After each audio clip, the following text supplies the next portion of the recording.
Hi welcome to my channel. నేను మీ నాని. ప్రశ్న Raavan alias Joseph బచ్చలగూర్ మనోడు అరెస్ట్ అయిన తర్వాత కొంతమంది అదే పనిగా కొన్ని వీడియోలు అయితే పెడుతున్నారు భయ్య. అంటే వీళ్ళతో గ్యాంగ్ ఉంటుంది కదా, దాన్ని ఏదో గ్యాంగ్ అంటారులేండి. ఆ గ్యాంగ్ పేరు కూడా చెప్పడానికి నాకు చాలా చిరాకు. సో వాళ్ళు మాట్లాడే మాటలు ఏంటంటే, ప్రశ్నించినంత మాత్రాన అరెస్ట్ చేస్తారా, ఇదెక్కడి రాజ్యాంగం, ఇది ప్రజాస్వామ్యం, అసలు వాక్ స్వాతంత్రం ఉందా లేదా అని రకరకాలుగా మాట్లాడుతున్న చెప్పే వాళ్ళకి ఏంటంటే, ప్రశ్నిస్తే ఎవడు అరెస్ట్ చేయడమ్మా, ఒకటే చెప్తున్నా.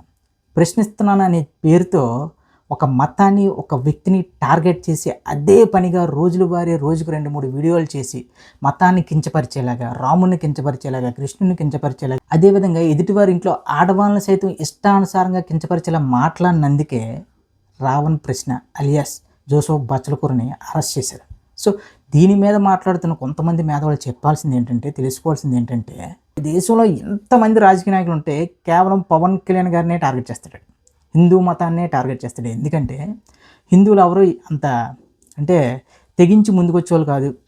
ఇక పవన్ కళ్యాణ్ గారు అంటారా, ఒక మనిషి ఫేమస్ అవ్వాలంటే ఇప్పుడు రెండు విషయాలు ఉన్నాయి సోషల్ మీడియాలో. ఒకటి హిందూ మతంపై ఇష్టానుసారంగా మాట్లాడడం, రెండోది పవన్ కళ్యాణ్ గారిపై అసలు సమయం సందర్భం లేకుండా ఏం చేసినా సరే ఆయనపై ఇంకా విషయం కక్కుతూ ఉండడమే. ఈ 2 విషయాలు చేస్తే ఎవరైనా సరే సోషల్ మీడియాలో రాత్రికి కింగ్ అయిపోవచ్చు. ఇదే వాళ్ళ ఎజెండా. సో అలా విషం కక్కి చెప్తున్నా కదా, ఎవరికైనా సరే ఒక పుల్ స్టాప్ అనేది ఉంటుంది భయ్య. ఏ విషయంలోనైనా సరే మనం ఎంత పేటరేగిపోతే దేవుడు మనకు అన్ని ముట్టిగా లేస్తాడు.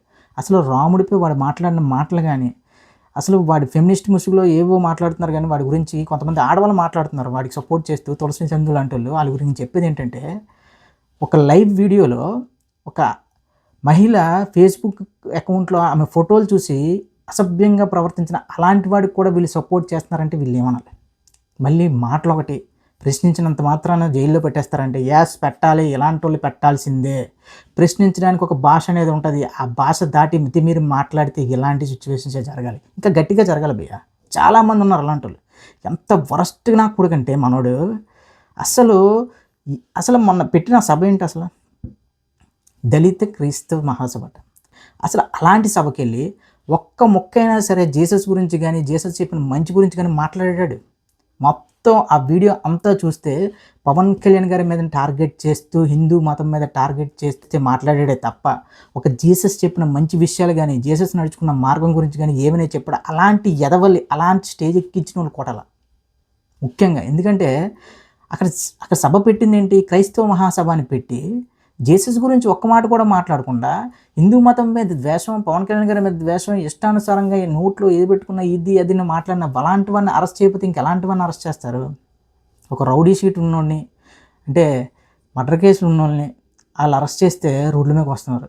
ఇలాంటి యాదవల్ని అరెస్ట్ చేస్తే రోడ్ల మీదకి వస్తున్న కొంతమందికి చెప్పేది ఏంటంటే, అసలు మంచోడికి సపోర్ట్ చేయాలి, మంచి వెనకలు ఉండాలి అనేది కదరా బాబు న్యాయం అనేది. అలా కాకుండా ఎంతసేపు పవన్ కళ్యాణ్ గారిని, హిందూ మతాన్ని తిట్టిన వాళ్ళే మేము వాళ్ళ భుజాలు మోస్తాం అంటే అది కరెక్ట్ కాదు. నెక్స్ట్ ఈ జడా శ్రావణ్ అని కానీ, తులసి చందు గారు కానీ, మనోడు కానీ, ఈ రావణ్ అనేవాడు కానీ, ఈ ప్రకాష్ రాజ్ అనేవాళ్ళు కానీ, వీళ్ళ ఎజెండా ఏంటంటే ప్రశాంతత లేకుండా చేయడం, దేశంలోనే రాష్ట్రంలోనే ప్రశాంతత లేకుండా చేయడం వీళ్ళ ఎజెండా. వాడు ఏదో ఫీల్ అయిపోయి ఇలా చేతులు ఎత్తడాలి అవన్నీ చాలా చెప్తున్నాయి కదా. సినిమా హీరోలు అందరూ బాగానే నడుచుకుంటారు బయట, కానీ ఇలాంటి ఎదవలే సినిమా హీరోల్లా ఫీల్ అవుతున్నారు. సినిమా హీరోల్లా కాదు, సినిమా విలన్లా ఫీల్ అవుతున్నారు. ఎంత దారుణం కాకపోతే ఏ ఒక్కరైనా మాట్లాడాడంటే, ఒక రాముడి గురించి ఇష్టానుసారంగా మాట్లాడినప్పుడు, ఒక ఇన్ని కోట్ల మంది ఆరాధ్య దైవం గురించి మాట్లాడినప్పుడు ఎవడైనా నోరు మెదిపాడా? ఈ సోకాల్డ్ ఈనా కొడుకులు తప్ప. మళ్ళీ చెప్తున్నా, ఆడికి సపోర్ట్ చేసే ప్రతి ఒక్కరికి చెప్పేది ఏంటంటే, ముఖ్యంగా అతనికి సపోర్ట్ చేస్తున్న హిందువులకి మీకు సిగ్గుండాలి. ఎందుకంటే అన్న, ఎస్ నువ్వు పవన్ కళ్యాణ్ గారిని ద్వేషించు, పవన్ కళ్యాణ్ గారి పార్టీని ద్వేషించు, పర్వాలేదు. కానీ నీ మతాన్ని ఇష్టానుసారంగా మాట్లాడిన ఎదవలు కూడా నువ్వు సపోర్ట్ చేస్తూ వాడు చేస్తుంది రైటు అని చెప్తున్న ప్రతి ఒక్కరికి చెప్తున్నా, రాజకీయంగా ఎదుగుదల కోసం మతాన్ని, ఒక వ్యక్తిని తక్కువ చేసి మాట్లాడాలనుకున్న ప్రతి ఒక్కరికి పుట్టగతులు లేకుండా పోతాయి. ఇంకా హిందుత్వం అంటే మరి ఎందుకంత పగ, ఎందుకంత కసి? వరే అన్ని మతాల్ని సమానంగా చూసే మతం ఏదైనా ఉంది అంటే అది హిందుత్వం మాత్రమే. ఒక హిందువు ఎప్పుడూ కూడా మా హిందువులకు రండి అని ఎవరిని అడుక్కోడు. అలాంటి హిందూ మతం మీద ఇష్టానుసారంగా మాట్లాడిన ఇలాంటి ఎదవలకి ఆ రోజు పవన్ కళ్యాణ్ గారు కూడా నోరు జారి మాట్లాడారు కదా, పవన్ కళ్యాణ్ గారు కూడా నారతీస్తున్నారు కదా, పవన్ కళ్యాణ్ గారు చొప్పు చూపించారు కదా అని చెప్పేవాళ్ళకి ఏంటంటే, పదే పదే ఒక మనిషిని పట్టుకొని ఆ ఇంట్లో ఆడవాళ్ళని చిన్నపిల్లల్ని ఇష్టానుసారంగా మాట్లాడితే మగాడు అనేవాడు ఎవడైనా అలాగే రియాక్ట్ అవుతాడు. కానీ ఈడి విషయంలో కావాలని చెప్పి హిందూ మతాన్ని పవన్ కళ్యాణ్ గారిని ఇష్టానుసారంగా మాట్లాడి కేవలం లైమ్ లైట్‌లో నిలవడం కోసం. అసలు మొన్న సభ పెట్టి ఆ సభలో ఆడు ఎలా ఇష్టానుసారంగా మాట్లాడడానికి కారణం కూడా ఇదే. అరెస్ట్ అవ్వడం కోసమే. ఇలాంటివన్నీ చూస్తుంటే హిందువులు మరి ఇంత చేతకాని వాళ్ళలాగా ఎందుకుంటున్నాం మనం? ఒక మనిషి మనం ఏదైనా సరే వేరే మతం మీద కానీ వేరే వాళ్ళ గురించి కానీ మాట్లాడాలంటే 100కి 10 సార్లు ఆలోచిస్తాం. కానీ అలాంటిది హిందూ మతం మీద ఇలా ఇష్టానుసారంగా మాట్లాడి ఎంత స్వేచ్ఛగా తిరుగుతున్నారో చూడండి. అది హిందుత్వం గొప్పతనం.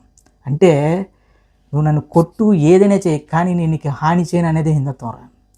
లేదంటే వేరే దేశాల్లో మీరు వాళ్ళ మతాన్ని తిట్టి వాళ్ళని తిట్టి ఎంత స్వేచ్ఛగా తిరగలరా? మళ్ళీ పెద్ద పెద్ద మాటలు, ఇదేనా ఫ్రీడమ్ ఆఫ్ స్పీచ్, ఇదేనా డెమోక్రసీ? నిజంగా డెమోక్రసీ కానీ లేకపోతే ఇలాంటి ఎదవలు అనేవారు కనుమరుగైపోతారు. ఏదో సౌత్ కొరియా నార్త్ కొరియాలో అయితే తోలు తీసేస్తారు మీకు ఈ పాటికి. సో మళ్ళీ చెప్తున్నా, ప్రశ్నిస్తే అరెస్ట్ చేస్తారని వాగుతున్న ప్రతి ఒక్కరికి చెప్పేది ఏంటంటే, ప్రశ్నించడం అనేది ఆ భాష ఏదైతే ఉందో, ఆ సబ్జెక్ట్ ఏదైతే ఉందో ఆ సబ్జెక్ట్ మీద మాట్లాడాలి. అంతేగాని ఇంట్లో ఆడవాళ్ళ మీద, దేవుళ్ళ మీద కొన్ని కోట్లాది మంది అంటే వాళ్ళ సెంటిమెంట్ల మీద అమ్మనాబూతులు మాట్లాడడం, ఆడవాళ్ళని హేళన చేస్తూ మాట్లాడడం, అదే ప్రశ్నించడం అంటే. ఒక్క కుటుంబం మీద ఏడడమా ప్రశ్నించడం అంటే, ఒక మతం మీద ఏడడమా ప్రశ్నించడం అంటే. నిజంగా జీలో దమ్ముంటే ప్రశ్నించాల్సిన అంశాలు కొన్ని లక్షలు ఉన్నాయి, కొన్ని లక్షల సమస్యలు ఉన్నాయి మన దేశంలో. కానీ వాటి మీద మాట్లాడితే మీరు ఎవడో లైన్ మీదకి రారు కాబట్టి ఒక హిందూ మతాన్ని, ఒక పవన్ కళ్యాణ్ గారిని మాత్రమే టార్గెట్ చేస్తున్నారు. అలా టార్గెట్ చేస్తున్న ప్రతి ఒక్కరికి చెప్పేది ఏంటంటే, లేట్ అయినా సరే పవన్ కళ్యాణ్ గారి విషయంలో నేను ముందు నుంచి చూస్తున్నా. ఒక శ్రీరెడ్డి కానీ, ఒక పోసాని కృష్ణమురళి కానీ, ఒక కత్తి మహేష్ కానీ, ఇంకా చాలామంది ఇలా వచ్చి అలా కనుమరుగైపోయిన వాళ్ళే. అది కూడా హిందూ మతం మీద ఇష్టానుసారంగా మాట్లాడిన కత్తి మహేష్ పరిస్థితి అలాంటిది మీ అందరికీ తెలుసు. సో అంటే చనిపోయిన వాళ్ళ గురించి అలా మాట్లాడకూడదు. కానీ ఇలాంటివన్నీ చూస్తుంటే దొంగలకి ఎదవలకి సపోర్ట్ చేయడం ఏంట్రా బాబు? బుర్ర ఉందా మీకు అసలు? ఒక మనిషి మీద ద్వేషం ఉండొచ్చు, ఒక మతం మీద ద్వేషం ఉండొచ్చు. అలా అని చెప్పి చెత్తనా కొడుకులకి, చెత్త పనులు చేసే వాళ్ళకి, చెత్తవాగుడు వాగే వాళ్ళకి కూడా మనం సపోర్ట్ చేసుకుంటూ వెళ్ళిపోతే మన ఇంట్లో వాళ్ళకి, మన పిల్లలకి మనం ఏం నేర్పిస్తాం? సో మళ్ళీ చెప్తున్నా, ఎవడు ఎంత ప్రశ్నించినా సరే ఆ ప్రశ్నించిన విధానంలో మాట అనేది అది అమ్మనాబూతులు మాట్లాడదు, ఇష్టానుసారంగా దేవుళ్ళు తిడుతూ అది ప్రశ్నించడం కాదు. నిజంగా జీలో దమ్ముంటే కొన్ని లక్షల కోట్ల సమస్యలు ఉన్నాయి భారతదేశంలో, వాటి గురించి మాట్లాడండి. చిన్నపిల్లల దగ్గరికి వెళ్ళి కులాల గురించి, మతాల గురించి మాట్లాడిన ఎదవ, ఆ ఎదవకి సపోర్ట్ చేస్తూ వీడియోలు చేస్తున్న ప్రతి ఒక్కరికి, ఈవెన్ తులసి సంధు గారికి కానీ, ప్రకాష్ రాజ్ గారు కానీ, ఇంకెవ్వరికైనా సరే మీకు మనుషులు ఎదిగారు కానీ బుర్ర అయితే నథింగ్ అసలు.